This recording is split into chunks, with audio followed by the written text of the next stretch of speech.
আমরা শ্রেষ্ঠ উম্মত। সুবহানাল্লাহ বলবেন না? দয়াল নবীর উম্মত হওয়ার কারণে আল্লাহ পাকের দরবারে যে আমার আপনার সম্মান কতটুকু উপরে আমরা অনেকে নিজেরও জানি না।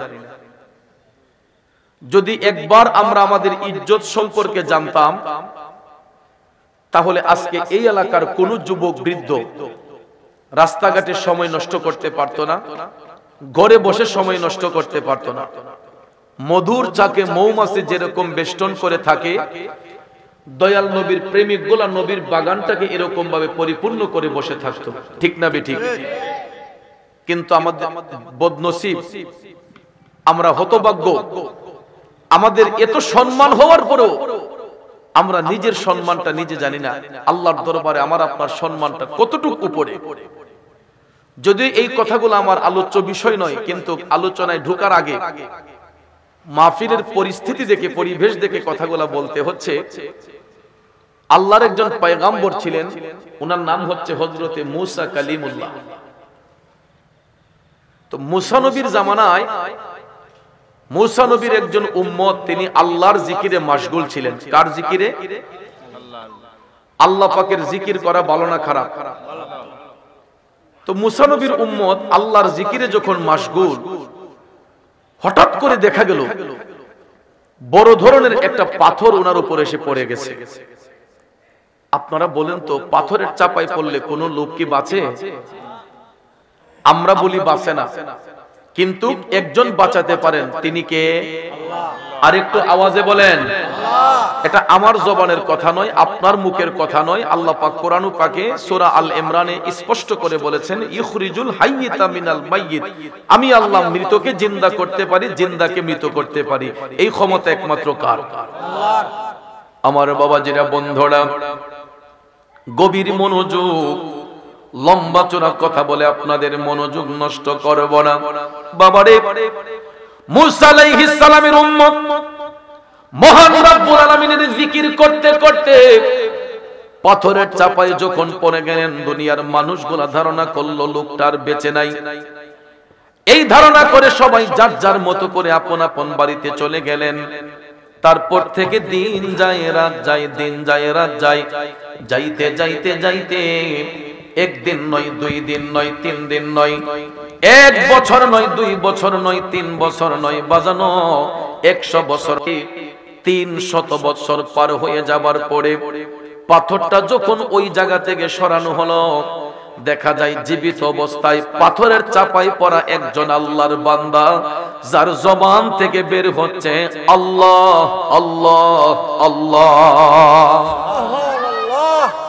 দুনিয়ার মানুষগুলো অবাক হয়ে গেল, পাথরের চাপায় পড়ল তো কোনো লোক বাঁচে না। সবাই ডাক দিয়ে কই, ও আল্লাহর বান্দারে, পাথরের চাপায় পড়ল তো কোনো মানুষ বাঁচে না, তুমি বাঁচলা কেমনে? লোকটা ডাক দিয়া কই, দুনিয়াবাসীরা, আমি যেই আল্লাহর জিকির আদায় করেছি, আমাকে বাঁচিয়েছেন সেই মহান আল্লাহ। সুবহানাল্লাহ। লোকেরা ডাক দিয়া কই, আল্লাহর বান্দা, পাথরের চাপায় পইরা তুমি খাইলা কি? লোকটা তখন ডাক দিয়া কই, আমি যেই আল্লাহর তাসবিহ আদায় করেছি, আমাকে রিজিক দান করেছেন সেই মহান আল্লাহ। আমার আল্লাহ পারে কি পারে না? বন্ধুরা আমার, তখন দুনিয়াবাসীরা ডাক দিয়া কই, ও আল্লাহর বান্দা, আমরা জানতে চাই তুমি কতদিন যাবত পাথরের চাপায় পড়ে আল্লাহকে ডাকতেছো? লোকটা তখন ডাক দিয়া কই, আমি 1 দিন নয়, 2 দিন নয়, টানা 300 বছর যাবত পাথরের চাপায় পড়ে মহান আল্লাহর জিকির করতেছি। এই কথাটা শোনার সাথে সাথে দুনিয়াবাসীরা আফসোস করে আমার আল্লাহর দরবারে বলতে লাগলো, আল্লাহ গো, মূসা নবীর উম্মত 300 বছর যাবত পাথরের চাপায় পইরা তুমি মাওলার জিকির করে না জানি কেমন নেকি তোমার দরবারে অর্জন করেছে। এই বলে আফসোস করতে লাগলো দুনিয়াবাসীরা। আমার আল্লাহ দুনিয়াবাসীদের আফসোস দেইখা ওই মুহূর্তে সরাসরি কুদরতের জবান দিয়া আল্লাহ রাব্বুল আলামিন মূসা নবীর কাছে একটা সংবাদ পাঠাইলেন। ও বন্ধুরা আমার, বাবাজিরা, কেমন কেমন সংবাদ আমার আল্লাহ পাঠাইলেন দেখেন। রব্বুল আলামিন কুদরতের জবান দিয়ে ডাকে বলে, ও বন্ধু মুসা, মুসা রে শোনো বন্ধু শোনো, তোমার উম্মত পাথরের চাপায় পইরা 300 বছর আমি মওলার জিকির করে আমার দরবারে যেই নেকি অর্জন করেছে, আল্লাহ তাআলা ডাক দিয়া কই মুসা, আমার হাবিব নবী মুস্তাফা সাল্লাল্লাহু আলাইহি ওয়াসাল্লামের একজন উম্মত কয়জন? আল্লাহ তাআলা ডাক দিয়া কই মুসা, আমার হাবিব নবী মুস্তাফার একজন উম্মত এক রাত ইবাদত করে যেই নেকি অর্জন করবে, বন্ধু মুসা তোমার উম্মতের 300 বছরের নেকির চাইতে আমার হাবিব নবী মুস্তাফার একজন উম্মতের এক রাতের নেকি 100 গুণ বেশি। আর জোরে কন্যা সুবহানাল্লাহ। দুই হাত উঁচু করে বলুন আল্লাহু আকবার। আর একটু জোরে বলেন ইয়া রাসূলুল্লাহ। ওরে আল্লাহকে করিতে খুশি, নবীর প্রেমে হও দাসী, আল কোরআনে ঘোষণা দেইতা আই গো মুমিন ভাই, নবী বিনে আপন কেহ নাই। ঠিক না বেঠে? ওরে মা বাবা আত্মীয় স্বজন স্ত্রী পুত্র সন্তান গণ সবার চাইতে নবীজি আপন। ঠিক কিনা? নবীজিকে জানের চাইতে অধিক ভালো না বাসিলে, হাদিসে কয় তাহারি মান্না আই গো মুমিন ভাই, নবী বিনে আপন কেহ নাই। একটা জবানও বন্ধ রাখবেন না, চিৎকার মেরে বলুন ইয়া রাসূলুল্লাহ। আমার বাবাজিরা বন্ধুরা, মুসা আলাইহিস সালাম যখন এই সংবাদটা শুনলেন, তিনি টপ টপ করে চোখের পানি ছাইরা আমার আল্লাহর দরবারে ডাক দিয়া বলতেছেন, আল্লাহ আমি মুসারে যদি নবী না বানাইয়া শেষ জামানার নবীর উম্মত বানাইতা, আমি মুসা নিজের ধন্য মনে করতাম। খুব খেয়াল করেন, কুল্লু নবিয়্যু মাসুমুন, সব নবীগণ নির্দোষ নিষ্কলঙ্ক। বাবাজিরা রে, আপনারা বলেন তো নবীদের কোনো গুনাহ আসেনি? নবীগণ গুনাহ থেকে মুক্ত না যুক্ত? আমার আপনার গুনাহ আসেনি? আমরা গুনাহ যুক্ত না মুক্ত? এমন কোন আদম সন্তান বলতে পারবে না যে আমি গুনাহ থেকে মুক্ত, কারণ যেহেতু আমরা আদম সন্তান সবাই আমরা গুনাহযুক্ত। ঠিক না বিঠে? আল্লাহর নবীগণ গুনাহ থেকে মুক্ত, তাইলে দেখেন মুসা নবী তো আল্লাহর নবী, তিনিও তো গুনাহ থেকে মুক্ত। ঠিক না বিঠে? কিন্তু বাজান, দয়াল নবীর উম্মত হওয়ার কারণে উম্মতে মুহাম্মদের আমলের ওজন দেইখা আমলের পাওয়ারের কথা শুই না, একজন মাসুম নবী নির্দোষ নবী আমার আল্লাহ তাআলার ডাক দিয়া কয়, আল্লাহ আমার যদি নবী না বানাইয়া শেষ জামানার নবীর উম্মত বানাইতা, আমি মুসা নিজের ধন্য মনে করতাম। ও আমার বাবাজিরা বন্ধুরা, তাইলে বলুন তো, আমরা তো সরাসরি দয়াল নবীর উম্মত, আমাদের সম্মান কম না বেশি? কম না বেশি? এই জন্য এত দামি নবীর উম্মত হওয়ার পরেও নবীর বাগানটা যদি খালি রাখি, দেখতেছেন জায়গাটা খালি পড়ে আছে, কিন্তু হাসরের ময়দানে ওই জায়গাগুলা একদিন সাক্ষী হয়ে যাবে। আল্লাহ তোমার মির্জাটুলা নূরে মুহাম্মদিয়া সুন্নিয়া দাখিল মাদ্রাসা ময়দানে, হাফিজিয়া মাদ্রাসা এতিমখানা ময়দানে নবী প্রেমের বাগান সাজানো হয়েছিল। এতগুলা প্রেমিক এলাকায় ঘোরাফেরা করার পরেও ওই বাগানে এসে বসে নাই, তখন ওই জায়গা আমার আপনার বিরুদ্ধে সাক্ষী হয়ে যাবে। আর যারা বসেছি আমাদের পক্ষ সাক্ষী হবে। আল্লাহ দুনিয়াতে যদিও লোকটা খারাপ কাজ করেছিল, অন্যায় করে ফেলেছিল, কিন্তু তোমার হাবিবের প্রেমের বাগানে বসে দ্বীনি আলোচনা শুনেছে। তাইলে বাজান বলুন, এইখানে বসলে আমার আপনার লাভ না লস? জোরে কোন লাভ না লস? তাহলে বাবাজিরা আমার দেখেন, ওই নবীর উম্মত হইয়া আজকে আমার আপনার মধ্যে কত অহংকার, কত রিয়া, কত ফখর। দেখবেন 2টা 3টা বাড়ির মালিক হলে, 4টা 5টা বাড়ির মালিক হলে, 1 কোটি 2 কোটি টাকার মালিক হয়ে গেলে অনেক মানুষের অন্তরে তকাব্বুরি চলে আসে। আসেনি? আসেনি? একটু টাকা পয়সার মালিক হলে দেখবেন আমাদের মধ্যে অহংকার, রিয়া চলে আসে। মোটামুটি 2-3টা ছেলে উপযুক্ত হয়ে গেলে হাট বাজারে গেলে বসা যায় না। অনেক বাবা ছেলেদেরকে দিয়ে লাঠির শক্তি দেখায়, হ্যাঁ আমার এই করে নেবো সেই করে নেবো, আমার ফুলাফানি যথেষ্ট। আসেনি? আপনারা বলেন সন্তান দেওয়ার মালিক কে? আল্লাহ। ধন সম্পদ দেওয়ার মালিক কে? আল্লাহ। ও বন্ধু, সূরা মুনাফিকুনের 9 নম্বর আয়াতে অহংকার না করার জন্য, ফখরিয়ত না করার জন্য আল্লাহ রাব্বুল আলামিন ঈমানদারদেরকে ডেকে বলতেছেন, ইয়া আইয়ুহাল্লাযীনা আমানু, হে আমার ঈমানদারগণ, লা তুলহিকুম আমওয়ালুকুম ওয়ালা আওলাদুকুম আন যিকরিল্লাহ। একটা জবানও বন্ধ রাখবেন না গো, চিৎকার মেরে বলুন না আল্লাহু আকবার। বন্ধুরা আমার, আল্লাহ রাব্বুল আলামিন ঈমানদারদেরকে ডেকে বলতেছেন, হে ঈমানদারগণ, তোমাদের ধন সম্পদ, তোমাদের সন্তান সন্ততি যেন তোমাদিগকে আমি মওলার শরণ থেকে দূরে না ঠেলে দেয়। আর যারা এই রকম করবে, আল্লাহ রাব্বুল আলামিন বলেন, ওয়া মাইয়াফআল যালিকা ফাউলাইকা হুমুল খাসিরুন। যারা এরূপ করবে এরা ক্ষতিগ্রস্ত হয়ে যাবে, ধ্বংসপ্রাপ্ত হয়ে যাবে। যারা ধন সম্পদ পায়া সন্তানের লোভে পইরা আল্লাহকে যারা ভুলে যায়, আল্লাহ কই এরা ধ্বংস হয়ে যাবে, ক্ষতিগ্রস্ত হয়ে যাবে। কারণ মুসলমান কখনো ভুলে যাবেন না, যেই সম্পদের গরিমা দেখাচ্ছি, যেই টাকা পয়সার বাহাদুরি আমরা করতেছি, একটু আওয়াজ করে বলুন তো ধন সম্পদের মালিক কে? আল্লাহ। এই জন্য আমার আল্লাহ সূরা আল ইমরানে আপন হাবিব রাহমাতাল লিল আলামিন নবীকে বলতেছেন, কুল হাবিব, আপনি জগৎবাসীকে জানাইয়া দেন তারা কেন এত লাফালাফি করতেছে, কেন এত বাড়াবাড়ি করতেছে। আল্লাহ কয়, হাবিব আপনি জগৎবাসীকে জানাইয়া দেন, মালিকাল মুলকি তুতিল মুলকা মান তাশা ওয়া তানজিউল মুলকা মিম্মান তাশা। একটা জবানও বন্ধ রাখবেন না, উচ্চ স্বরে বলুন ঘোষণাকার।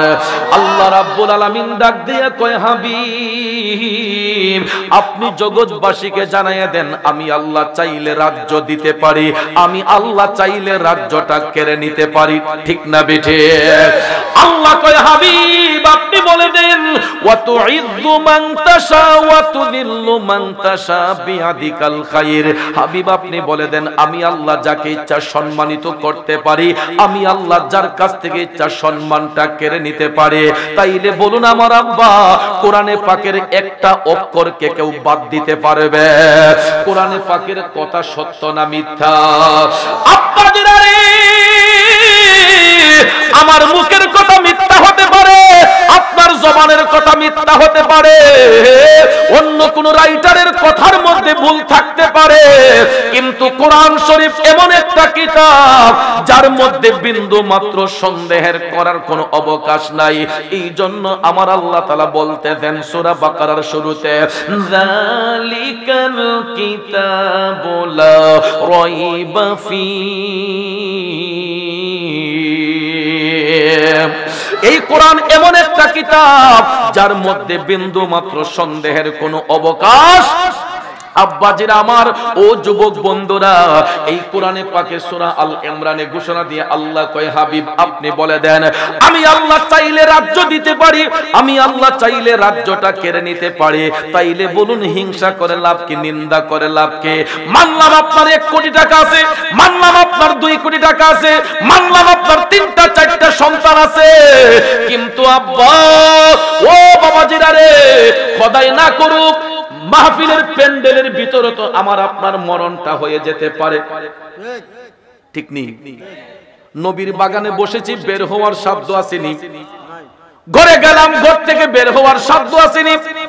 কারণ আব্বাজি মৃত্যুর ফেরেশতা মালাকুল মউত আমাদের সকলের পিছনে পিছনে খাড়া। কারণ মৃত্যুর কোনো সিরিয়াল নাই। অনেক সময় দেখা যায় দাদার আগে বাবা চলে যায়, বাবার আগে তার সন্তান চলে যায়।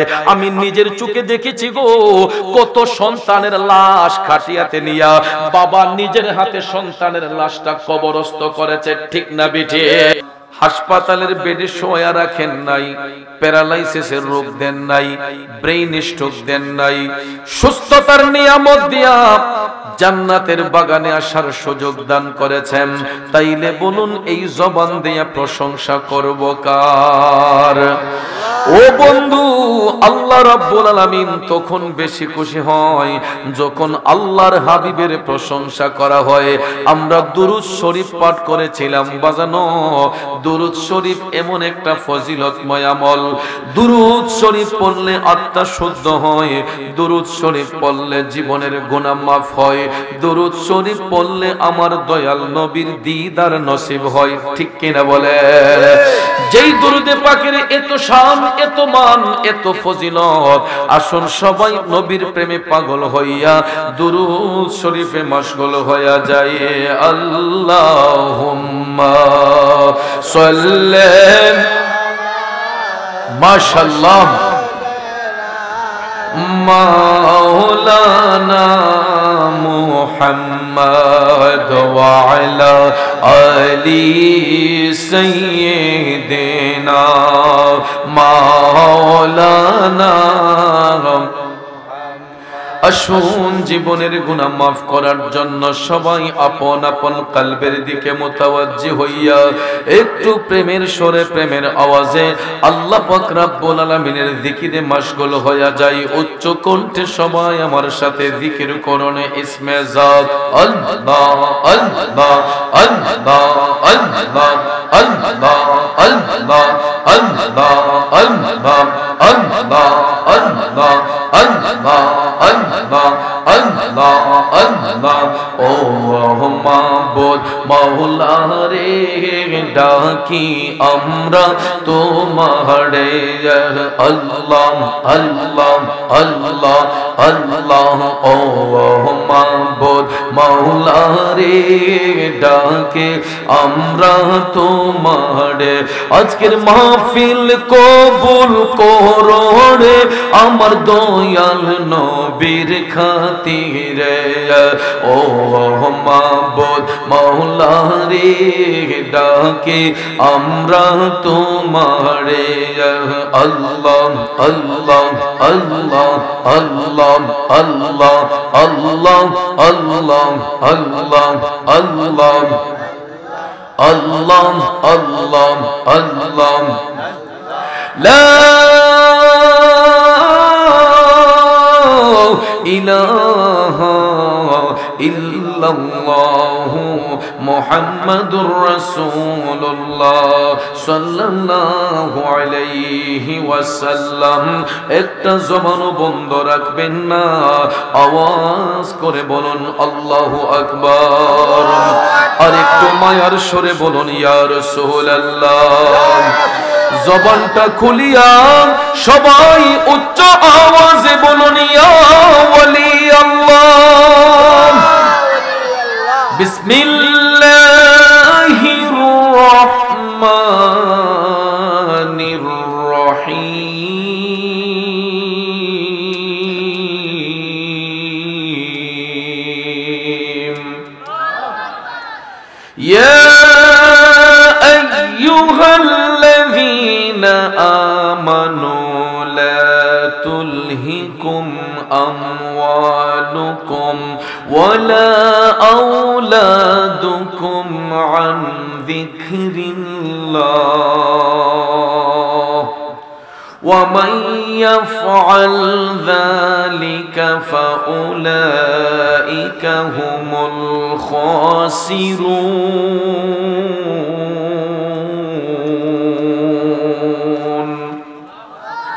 صدق الله العظيم وصدق رسوله النبي الحبيب الكريم ونحن على ذلك من الشاهدين والشاكرين والحمد لله رب العالمين রব্বি সাল্লি ওয়া সাল্লিম ওয়া বারিক আলাইহি।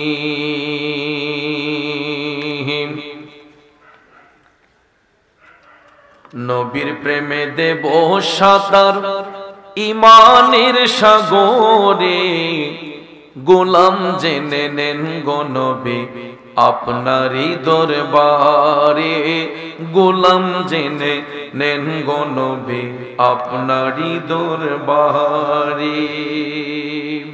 আম্মা বাদ, উপস্থিত ছয় ঋতুর দেশ, প্রাকৃতিক লীলাভূমির অপরূপ চির সবুজ সোনার বাংলাদেশের ঐতিহ্যবাহী হবিগঞ্জ জেলার অন্তর্গত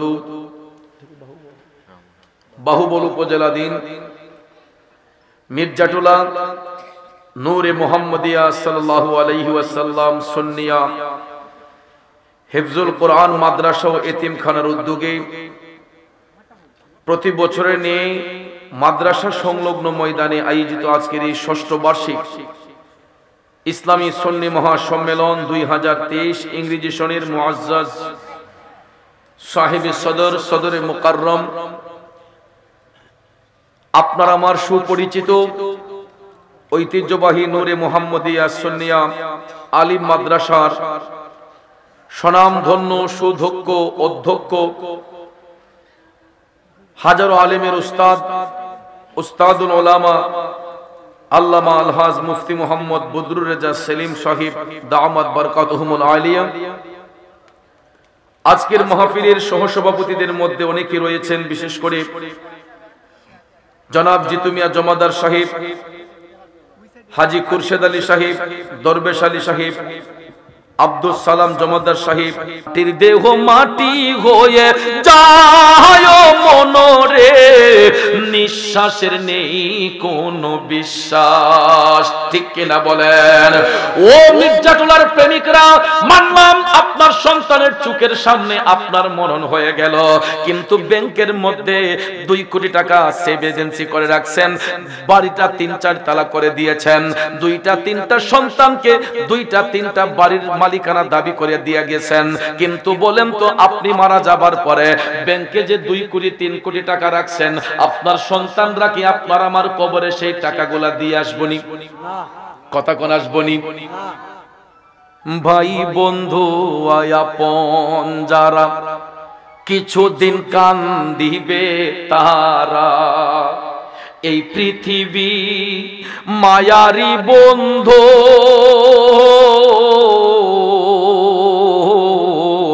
তুই মরিলে কান্দিবে কয়জন, যখন আন্ধার ঘরে শুয়াইবে মাটির দেহ মাটি খাবে, ছিন্ন রবে মায়ারি বন্ধু, তুই মরিলে কান্দিবে কয়জন, ঠিক কিনা বলেন? আমার আব্বাজিরা, টাকার জায়গায় টাকা পড়ে থাকবে, সম্পদের জায়গায় সম্পদ পড়ে থাকবে, আমার আপনার কবরে সর্বোচ্চ বেশি যদি যায় 3 টুকরা সাদা মার্কিন কাপড়, এর চাইতে অন্য কিছু যাবে না, একটা পয়সাও যাবে না। আপনি 2 কোটি 3 কোটি টাকার মালিক হলেও আপনাকে যখন আপন দেশে পাঠানো হবে, আমাকে আপনাকে আপন দেশে পাঠানোর সময় সন্তানরা চাইলেও লাখ টাকা দিয়ে কাপড় কিনতে পারবে না, কিন্তু দেখবেন এই দুনিয়াতে বাবা সন্তানকে বিবাহ করাবে, ছেলের পোশাকের দাম 40,000 টাকা, 50,000 টাকা, ঠিক না বেটি? 1 লক্ষ টাকা, 2 লক্ষ টাকা। বাবা কয় আমার মেয়ের বিবাহের শাড়িটা 1 লক্ষ টাকার নিচে হলে হবে না। মানলাম বাবা, দুনিয়াতে মেয়েকে বিবাহ দিলেন 1 লক্ষ টাকার শাড়ি কিনিয়া, 2 লক্ষ টাকার শাড়ি কিনিয়া, 50,000 টাকার পোশাক দিয়া ছেলেরে বিয়ে করাইলেন, কিন্তু আব্বা ও আপনি বলেন, ছেলে বলেন, কবরে যখন যাইব টাকা আছে ঘরের মধ্যে, ব্যাংকে টাকা আছে, চাইলেও কি 1 লক্ষ টাকা দিয়ে কাফনের কাপড় কিনা যাবে? কাফনের কাপড় কিনতে গেলে গরিব মানুষের জন্য যেমন টাকা, কোটিপতির জন্য তেমনই টাকা। হয়তো কাপড়ের তারতম্য অনুসারে গজ পিছে 20 টাকা 30 টাকা 40 টাকা বাড়তে পারে, কমতে পারে, সামান্য ব্যবধান। কথা বলেন ঠিক কিনা? তাইলে কি হবে? তো টাকা দিয়ে কি হবে? হিংসা করে কি হবে? নিন্দা করে কি হবে? অহংকারী হইয়া কবর দেশে যখন আমরা যাইব, সবার হবে একটাই বিছানা, 3.5 হাত মাটির উপরে। আব্বাজির আমার ওই কবরের মধ্যে একটাই পোশাক থাকবে রে, সবার পরের মধ্যে সাদা রঙের পোশাক। আপনি চাইলেও তো কালো রঙের পোশাকটা পরে কবরে যেতে পারবেন না, আপনি চাইলেও হলুদ রঙের কাপড় পরতে পারবেন না, আপনি চাইলেও লাল রঙের কাপড় পরতে পারবেন না। আব্বাজির আমার আপন দেশে যখন চলে যাব, সেই দুনিয়ার সাদা পোশাকটা আমার আপনার গায়ে পরানো হবে, এও সেলাইবিহীন। টেইলারের দোকানে গেলে কাপড়টার মধ্যে 400 টাকা 500 টাকা দিয়ে সেলাই করতে হয়। বর্তমানে যেই কাপড়টা আমার আপনার গায়ে আছে গো, যদিও কারো গায়ে সাদা কাপড়, কিন্তু সেলাই করতে গিয়ে টেইলারিং এর দোকানের মধ্যে 700 টাকা 800 টাকা 1000 টাকা 2000 টাকা দিতে হয়েছে। কিন্তু আব্বা, ধনী বলেন, গরিব বলেন, রাজা বলেন, বাদশা বলেন, সমাজপতি বলেন, শিল্পপতি বলেন, আপন দেশে যখন যাইব গো, 3 টুকরা সাদা মার্কিন কাপড় সবার বেলায় একটাই হবে, সাদা মার্কিন কাপড়। ওই কাপড় দিয়া যখন আমাদেরকে কবরে নেওয়া হবে, বলুন তো আজ পর্যন্ত কারো কবরের মধ্যে বক্স পালং দেওয়া হয়েছে নি? জাজিম দেওয়া হয়েছে নি? বালিশ দেওয়া হয়েছে নি? গরিব লোকটা মারা গেলেও কোনো বিছানা দেওয়া হয় না, শিল্পপতি মারা গেলেও কোনো বিছানা নাই। অর্থাৎ মাটির বিছানার মধ্যে দেহ থেকে প্রাণ পাখিটা যখন বের হইয়া যায়, মাটির দেহ মাটির সাথেই মিশে যায়। কথা কোন ঠিক না বেঠে? এই জন্য কবি বলেছেন, এই পৃথিবী যেমন আছে তেমনি ঠিকই রবে, ও ভাই সুন্দর ওই পৃথিবী ছেড়ে একদিন চলে যেতে হবে রে মন, চলে যেতে হবে। কথা কোন ঠিক কিনা? ফাঁকে ফাঁকে শান বললে আপনাদের কি কষ্ট হয়? কারণ ভাত খাইলে, ফল খাইলে পেটের ক্ষুধা নিবারণ হয়, আর আল্লাহ নবীর শান গাইলে রুহের ক্ষুধা নিবারণ হয়। ফাঁকে ফাঁকে একটু শান বলবো, কষ্ট হবে না তো? এই পৃথিবী যেমন আছে তেমনি ঠিকই রবে, সুন্দর ওই পৃথিবী ছেড়ে একদিন চলে যেতে হবে রে মন, চলে যেতে হবে। আব্বাজির আমার, বন্ধুরা আমার, আপনাদের পায়ে হাত ধরে বলবো, আমার আল্লাহ পাক কোরআনুল হাকিমে যেই ঘোষণা দিয়েছেন, একটু সময় হাতে নিয়ে কোরআন শরীফ রিসার্চ করবেন, গবেষণা করবেন। এই যুবক বন্ধুরা, তোমাদের প্রত্যেকটা যুবক ভাইদের কাছে অ্যান্ড্রয়েড মোবাইল সেট আছে না নাই? ঘরের মধ্যে খাওয়ার না থাকলেও এগুলা মোবাইল পাওয়া যায়। বর্তমান সময়ে, কোনো এক সময় আমরা যখন ছোট ছিলাম, দেখতাম ফুলাফানে কাজ করে হইলো একটা ওয়াকম্যান লগে রাখতো, ওই যে দোকানে ক্যাসেট বিক্রিত, ক্যাসেট লাগাইয়া গাড়ি ঘোড়ার মাঝে বইয়া ফকট একলা ওয়াকম্যান তৈয়া কানো লাগাইয়া সারাদিন গান শুনতো। এখন ডিজিটাল যুগে আর ওয়াকম্যানের প্রয়োজন নাই, টেপ রেডিওর প্রয়োজন নাই। একটা অ্যান্ড্রয়েড মোবাইল সেট হাতে থাকলে ছেলে মনে করে গোটা পৃথিবী আমার হাতের মুঠে। ঠিক কিনা বলেন? এই আমার যুবক বন্ধুরা, তোমাদেরকে বিনয়ের সহিত বলবো, হয়তো অনেক যুবক এখানে তোমরা আমার চাইতে মোবাইল ফোন বিষয়ে বড় অভিজ্ঞ। বন্ধুরে, ইন্টারনেট যারা ইউজ করেন প্রত্যেকের হাতের মধ্যে দেখবেন অ্যান্ড্রয়েড সেটের মধ্যে একটা সফটওয়্যার আছে, নাম হলো প্লে স্টোর। নাম কি? প্লে স্টোরের মধ্যে চার্জ অপশনে গিয়া আপনার চয়েস মতো যেটা সফটওয়্যার আপনি ডাউনলোড করতে চান, আপনার ইচ্ছে মতো এই সফটওয়্যার ডাউনলোড করতে পারবেন। আমি দেখেছি, কিন্তু ডরাইছে ডরাইছে। দেখেন, একটু ডাক দিতই আমরার মাঝে কত মুসরামুসরি শুরু গেছে, না জানি কি তুই সিরি। তাহলে একটু ডাক রে ভয় করেন, এরপর আল্লাহরে ডরাই না। এ বন্ধু, জীবনটাকে এত মায়া করতেছেন, কিন্তু ওই দেহটা তো আপনার আপন নয়। বাবাজিরা রে, একদিন ওই দেহটাও মাটির সাথে মিশে যাবে, কথা কোন ঠিক কিনা? মনোযোগ, যে কথা বলেছিলাম, মোবাইল ফোনটার মধ্যে প্লে স্টোরে ঢুকে আপনি চার্জ দিবেন, পাবজি গেম খেলার সফটওয়্যার চলে আসবে। মোবাইল ফোনের মধ্যে প্লে স্টোরে চার্জ দিবেন, ছক্কা খেলার জন্য দেখবেন শত শত সফটওয়্যার আমার আপনার চোখের সামনে আসবে। ভিডিও এডিটিং করার জন্য, একজন মানুষকে কলঙ্কিত করার জন্য, মানুষের বদনাম রটানোর জন্য দেখবেন কত সফটওয়্যারের আবিষ্কার হয়েছে, ঠিক না ঠিক? নেক কাজে শতেক বাধা থাকে। এই মোবাইল ফোনের মাধ্যমে কত যুবকের যৌবন নষ্ট হয়ে যাচ্ছে।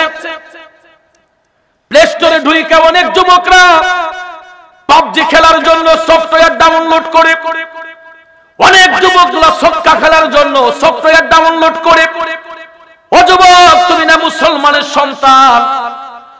আধুনিকতার স্পর্শে যেহেতু আমরা এসেছি, ডিজিটাল যুগে যেহেতু এসেছি, এই ডিজিটাল পদ্ধতিতে প্লে স্টোরের মধ্যে ঢুইকা বাংলা কোরআন শরীফ লিখে চার্জ দিবেন, দেখবেন শত শত কোরআন শরীফের সফটওয়্যার আপনার আমার চোখের সামনে চলে আসবে।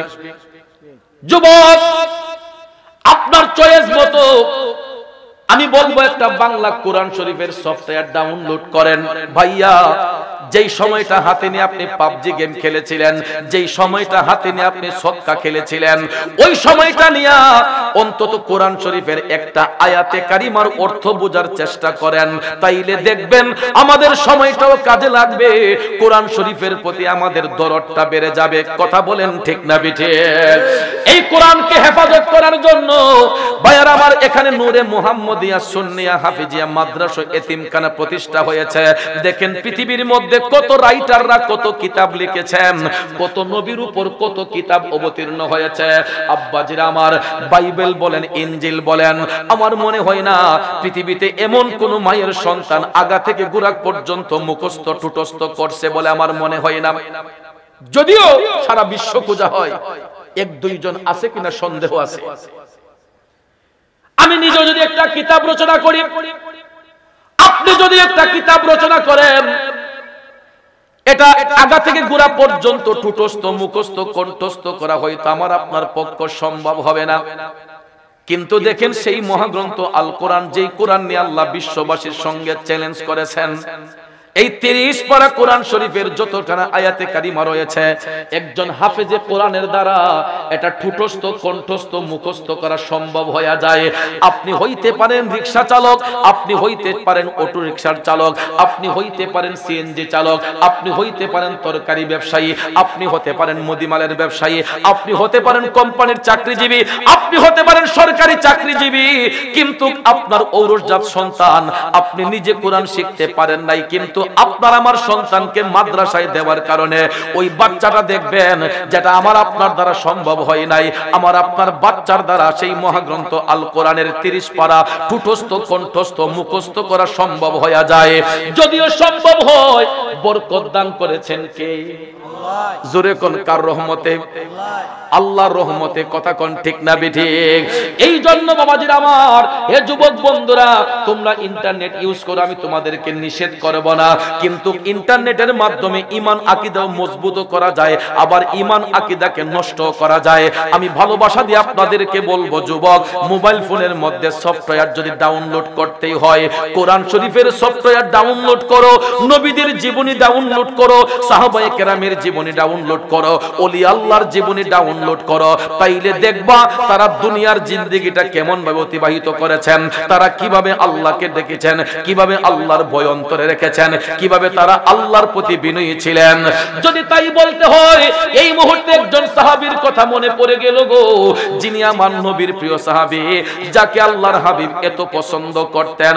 আপন 2 কন্যাকে যার সঙ্গে নেকাহের বন্ধনে আবদ্ধ করা হয়েছিল, উনি আর কেউ না, জান্নাতের টিকিট প্রাপ্ত সাহাবী হযরতে উসমান জিন নূরান রাদিয়াল্লাহু তাআলা আনহু। চিৎকার মেরে বলুন সুবহানাল্লাহ।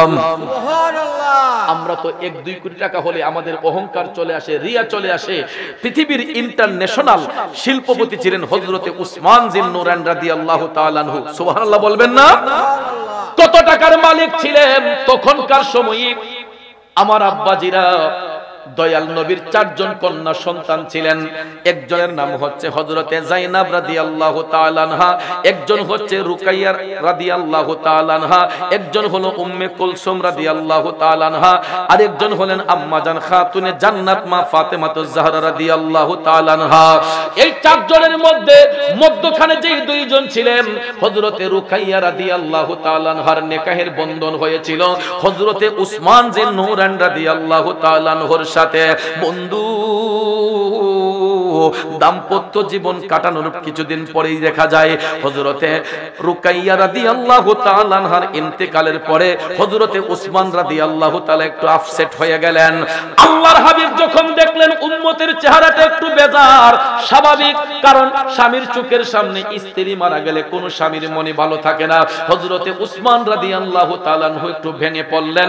সাথে সাথে উম্মে কুলসুম রাদিয়াল্লাহু তাআলা আনহাকে আল্লাহর হাবিব আইনা হযরতে উসমান রাদিয়াল্লাহু তাআলা আনহুর সাথে নিকাহের বন্ধনে আবদ্ধ করে রাসূল বললেন, উসমান, আমার যদি 100 কন্যা সন্তান থাকতো। কয়শো? দয়াল নবী কয়, উসমান রে, আমার যদি 100 কন্যা সন্তান থাকতো, একজন একজন করে যদি মারাও যেত, আমি একজন একজন করে তোমার সাথে নিকাহের বন্ধন আবদ্ধ করতাম। সুবহানাল্লাহ। আল্লাহর হাবিব এত পছন্দ করতেন। কি ব্যাপার, নবী কি উসমানের সম্পদ দেখে ভালোবাসছেন? টাকা দেখে ভালোবাসছেন? না বন্ধু, না। আল্লাহর হাবিব হযরত উসমান রাদিয়াল্লাহু তাআলা আনহুকে সবচেয়ে পছন্দ বেশি করার কারণ হলো, এত সম্পদের মালিক হওয়ার পরেও হযরতে উসমান রাদিয়াল্লাহু তাআলা আনহার সম্পদের প্রতি কোনো লোভ লালসা ছিল না। কারণ সম্পদশালী হওয়ার পরেও সব সময় আল্লাহর ভয় অন্তরে রাখতেন, ইশকে মুস্তাফার প্রেম অন্তরের মধ্যে রাখতেন। সুবহানাল্লাহ বলেন। ও বন্ধু, বন্ধুরে, ইসলামের খেদমতে হযরতে উসমান সম্পদগুলা কিভাবে ব্যয় করলেন দেখেন। একটাবার আমার আপনার জীবনে আমরা যেই সম্পদ অর্জন করেছে, আমাদের সম্পদগুলা কিভাবে ব্যয় করি, আর উসমান রাদিয়াল্লাহু তাআলা আনহুর সম্পদ আল্লাহর পথে কিভাবে ব্যয় করলেন একটু যাচাই করে দেখবেন। আব্বাজির আমার মিশকাত শরীফের বর্ণনায় পাওয়া যায়, হযরতে উসমান রাদিয়াল্লাহু তাআলা আনহু মদিনার শিল্পপতি, অপর দিকে আল্লাহর হাবিব যখন হিজরত করে মদিনা শরীফের মধ্যে গেলেন, দয়াল নবীর সাথে মক্কার মুহাজিরগণ যারা হিজরত করে মদিনা শরীফের মধ্যে গেলেন, যাওয়ার পরে দেখা যায় সেই মদিনা শরীফের লবণাক্ত পানি সাহাবায়ে কেরামের খেতে বড় কষ্ট হয়। স্বাভাবিক, আমরাও যখন দেখবেন এখান থেকে সিলেট যাই, সিলেট গেলে দেখবেন ওইখানকার টিউবওয়েলটার পানি আমার আপনার কাছে অন্যরকম লাগবে। আবার সিলেটের মানুষরা যদি মির্জাটোলায় আসে, ওই এলাকার টিউবওয়েলের পানি অন্যরকম স্বাদ লাগবে। আমাদের কাছে এরকম বেশ কম লাগে না? দেখবেন ব্রাহ্মণবাড়িয়া যান, গেলে দেখবেন ওদের টিউবওয়েলের পানি খেতে আমাদের কষ্ট হবে। অনেকে বলে, ও কেউ আপনাদের টিউবওয়েলের পানি কেমন কেমন লাগে, আমরার পানি মজা। ওনারা যখন আসে, আইসা কয় আমরার পানি মজা, আপনারটা কেমন কেমন লাগে। এটা স্বাভাবিক, এক এক জায়গার পানির এক এক ধরনের স্বাদ। কারণ যেটা সব সময় আমরা ইউজ করে অভ্যাস হয়ে যায়, এটা অভ্যাসে রূপান্তরিত হয়ে যায়। ঠিক না ঠিক? মক্কার মুহাজিরগণ মদিনা শরীফের মধ্যে যাবার পরে মদিনার লবণাক্ত পানি তাদের খেতে বড় কষ্ট হয়।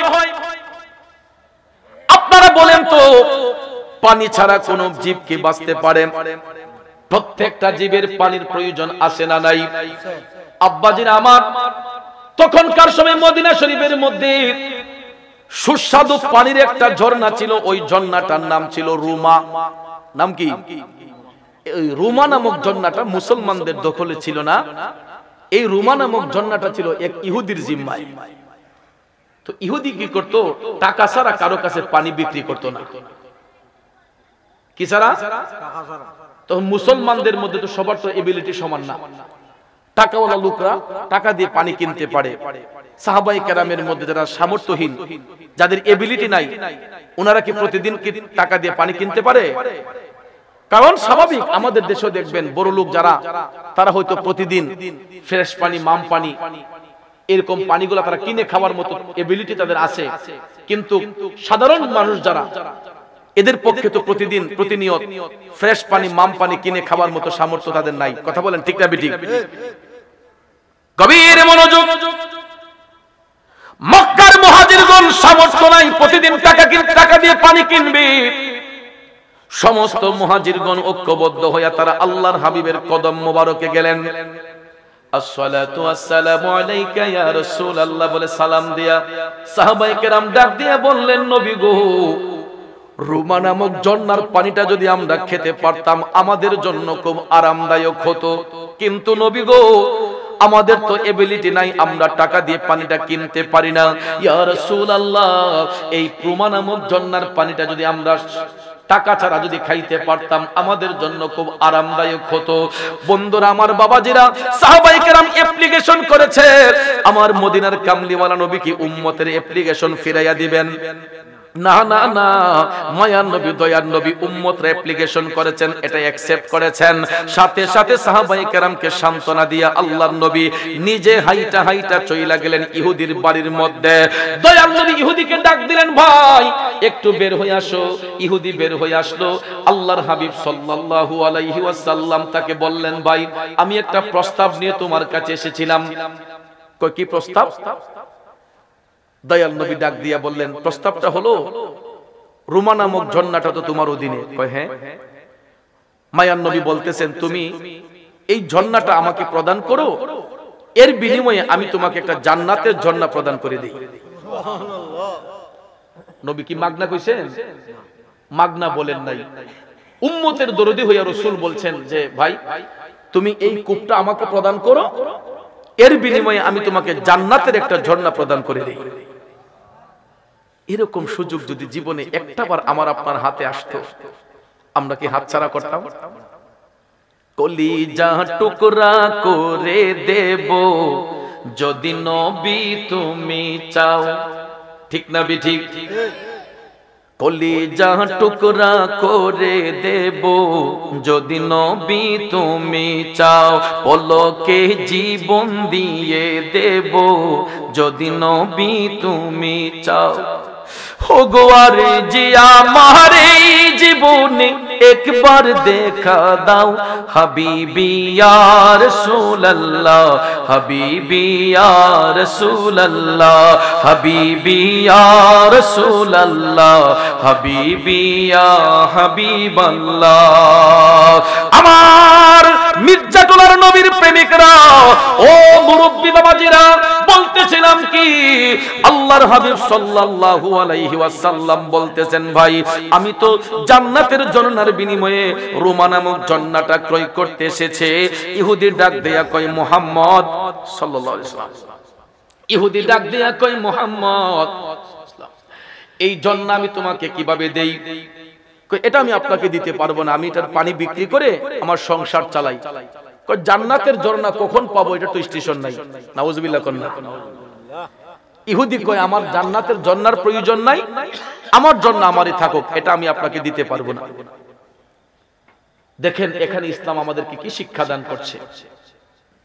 ইসলাম মারামারির ধর্ম নয়, ইসলাম জোর জবরদস্তির ধর্ম নয়, ইসলাম কাটাকাটির ধর্ম নয়। বাবারে, আল্লাহর হাবিব সাল্লাল্লাহু আলাইহি ওয়াসাল্লামকে ডাইরেক্ট ইহুদি নিষেধ করলো। আচ্ছা, মায়ার নবী যদি একটু ইশারা করতেন, ইহুদি কি কূপটা তার জিম্মায় রাখতে পারতো?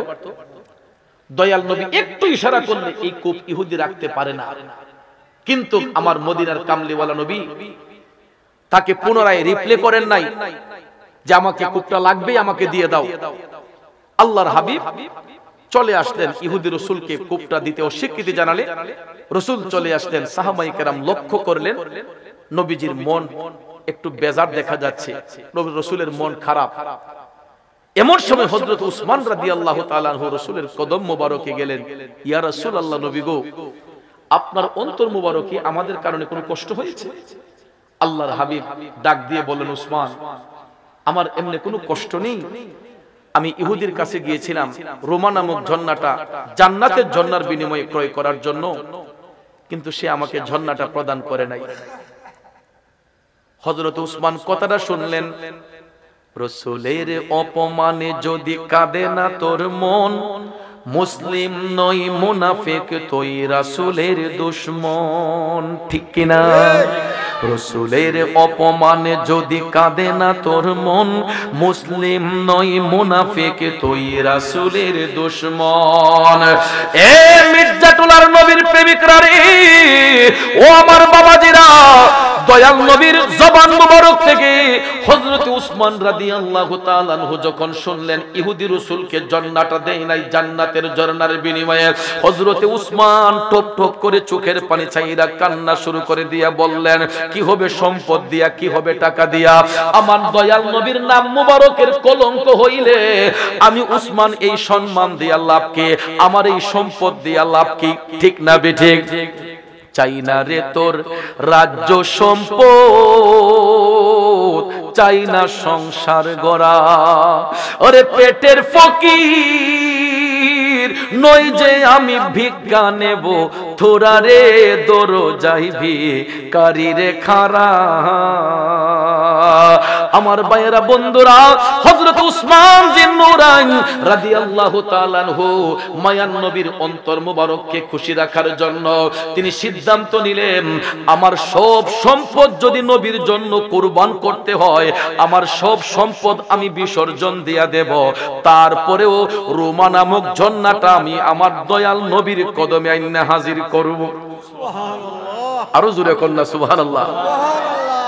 আপনারা যেই তাল শুরু করছেন বোঝা গেছে সুবহানাল্লাহর উপর হরতাল আছে। আল্লাহু আকবার বলবেন, এটা তো দেখা যায় হরতাল। সুবহানাল্লাহ বলবেন, এটা তো হরতাল। শুনেন, বক্তা এবং শ্রোতার মধ্যে যদি কথাবার্তা না হয় তাহলে কথা শুনে কোনো মজা নাই। শ্রোতার আকর্ষণে বক্তার বক্তব্য, কথা কোন ঠিক না ঠিক? বক্তার বক্তব্য শ্রুতি মাধুর্য হয় সাউন্ডের কারণে। আলহামদুলিল্লাহ, দয়াল সাউন্ড, অত্যন্ত মনোরম সাউন্ড। তার পাশাপাশি শ্রোতা যদি একটু মজবুত হয়ে যায় তাহলে মাইকও সুন্দর, শ্রোতাও সুন্দর হলে বক্তার বক্তব্যটা একটু সুন্দর হবে, কথা কোন ঠিক কিনা? এই তো দেখছেন কত সুন্দর করে ঠিক কইছেন। এইভাবে মাঝে মাঝে সুবহানাল্লাহ আলহামদুলিল্লাহ জোরে কইেন, ঘুমও যাইব, ঈমানটাও তাজা হইব, আমাদের ক্লান্তিও দূর হইব, কথা বলেন ঠিক কিনা? বাবাজিরা আমার, হইতে পারে আমরা কয়েকশো মানুষ এখানে বৈশা নবীর প্রেমের বাগানের আলোচনা শুনতেছি, কিন্তু এই যে দেখেন কতগুলা মিডিয়া কর্মী ভাই এখানে আসছে, দেখছেন নি? 1 ঘন্টা আগে তো আর দেখছেন না। আমি এর আগেও যেই মাহফিলে ছিলাম, আমি গিয়া দেখি আমার মিডিয়ার ভাইরা সবাই গিয়া দেখি হাজির। আমি গুনাহগারকে তারা মহব্বত করে ভালোবাসে, এই জন্য আমাদের জবানের কথাগুলা সারা ওয়ার্ল্ডে প্রচার হয়। এই জন্য ইউটিউবার ভাইয়েরা, তারা মিডিয়ার কর্মীর ভাইয়েরা নিজ দায়িত্বে, আমার টাকার খরচ করে কিন্তু তাদের কানে নাই, তাদের টাকা খরচ করে তারা নিজ অর্থায়নে এই মাহফিলগুলোকে প্রচার করার জন্য, আজকে হয়তো এই মির্জাটুলার মাহফিল আমরা কয়েকশো মানুষ শুনতেছি, কিন্তু তারা কোটি কোটি মানুষকে শোনাইবার জন্য নিজ উদ্যোগে এগুলা প্রচার করার জন্য, ক্যামেরা বন্দী করার জন্য তারা হাজির হয়েছে। মনে করেন না যে খালি আমরাই শুনতেছি, সারা ওয়ার্ল্ডের মানুষ এই আলোচনাগুলো শুনে এই মিডিয়া কর্মী ভাইয়েরা প্রচার করার কারণে আজকে এখানে আপনার হবিগঞ্জ এই বাংলা 24 HD ইউটিউব চ্যানেল, তারপরে হবিগঞ্জ ওয়াজ মিডিয়া, চিস্তি টিভি, তারপরে হবিগঞ্জ মিডিয়া 24, এরকম অনেক ইসলামিক মিডিয়া 24, অনেক ভাইয়েরা মিডিয়া কর্মী ভাইয়েরা এই মাহফিল প্রচার করার জন্য এসেছে। তাহলে তারাও তো নিজ উদ্যোগে এসেছে আপনাদের গ্রামে মেহমান হয়ে। আপনারাও তো মেজবান, এরা মেহমান। মেজবানের দায়িত্ব হলো মেহমানদেরকে ইজ্জত করা, কথা বলেন ঠিক না বেঠে? আমার বাবাজিরা গভীরে মনোযোগ। হযরত উসমান বিন নুরাইন বলেন, যত টাকা লাগুক আমার জীবনের সব অর্থ বিসর্জন দিয়ে হইলেও রোমা নামক ঝর্ণাটা আমি দয়াল নবীর কদম মোবারকের মধ্যে হাজির করে দেব। বন্ধুরে, সাথে সাথে হযরত উসমান বিন নুরাইন রাদিয়াল্লাহু তাআলা আনহু তিনি সিদ্ধান্ত নিলেন ইহুদির বাড়িতে যাবেন। মদিনার শিল্পপতি, পৃথিবীর ইন্টারন্যাশনাল শিল্পপতি হযরত উসমান গনি রাদিয়াল্লাহু তাআলা আনহু ইহুদির বাড়ির উদ্দেশ্যে রওনা হইলেন। যখন তিনি রওনা হয়ে গেলেন, ইহুদির বাড়িতে যাইতে যাইতে নিকটে যখন চলে গেলেন, ইহুদিকে গিয়ে হযরত উসমান ডাক দিলেন। ইহুদি বের হলো। হযরত উসমান তাকে বললেন, ভাই আমি একটা প্রস্তাব নিয়ে আপনার কাছে এসেছি। কি প্রস্তাব? হযরত উসমান বলেন, রোমা নামক ঝর্ণাটা আমি আপনার কাছ থেকে কিনতে এসেছি। ইহুদি কয়, উসমান একটু আগে আপনাদের নেতা আসছিলেন, যাকে আপনারা নেতা মানেন, রাহমাতাল লিল আলামিন, নবীর কথা বলতেছে, উনাকে পর্যন্ত আমি জান্নাতের ঝর্ণা দেই নাই, এই জান্নাতের ঝর্ণার বিনিময়ে দেই নাই, আর আপনাকে আমি কিভাবে ঝর্ণাটা দেব? আমার পক্ষে সম্ভব নয়। আমার জন্য আমার কাছে থাকুক, আমি এই ঝর্ণা আমি বিক্রি করব না। জোরে কোন নাউজুবিল্লাহ। চিন্তা করেন তো, একজন শিল্পপতি তার বাড়িতে গেছে, তারপরে ইহুদির মন নরম হয় না। হযরত উসমান যদি চিন্তা করতেন, ভাবতেন, উনি এই কূপটা দখল করতে পারতেন কিনা? একটু ইশারা করলে কিন্তু দখল হয়ে যায়। আমাদের দেশের শিল্পপতিরা কারো কাছে যদি একটু জায়গার আবদার করে, না দিলে দেখবেন এটার চতুর্দিকে বেড়া-সেরা দিয়ে এমন সিফাত ফালায়, এও যদি না দেয় 10 জন লোক লাগায় কয় এর আগে সাইজ করে এলা, বাকিটা আমি দেখব। ঠিক না বেঠিক? এরকম না ফয়সাল ভাই? আগে কয় সাইজ করে এলা, পরেরটা আমি দেখাম, তেহাজত কি লাগে। বাবাজিরা আমার, মদিনার ইন্টারন্যাশনাল শিল্পপতি হযরত উসমান জিন নূরাইন যদি ইচ্ছে করতেন সেই ইহুদির বাড়িঘর ধুলিস্যাৎ করে দিতে পারতেন, কারণ টাকার কাছে সব জিনিস হার মানায়। কথা কোন ঠিক না বেঠিক? তখনকার সময় কিন্তু লোভী প্রকৃতির লোকের অভাব ছিল না বাজানো। কিন্তু ইসলাম মারামারির ধর্ম নয়, ইসলাম কাটাকাটির ধর্ম নয়, ইসলাম হচ্ছে মানবতার ধর্ম। কথা কোন?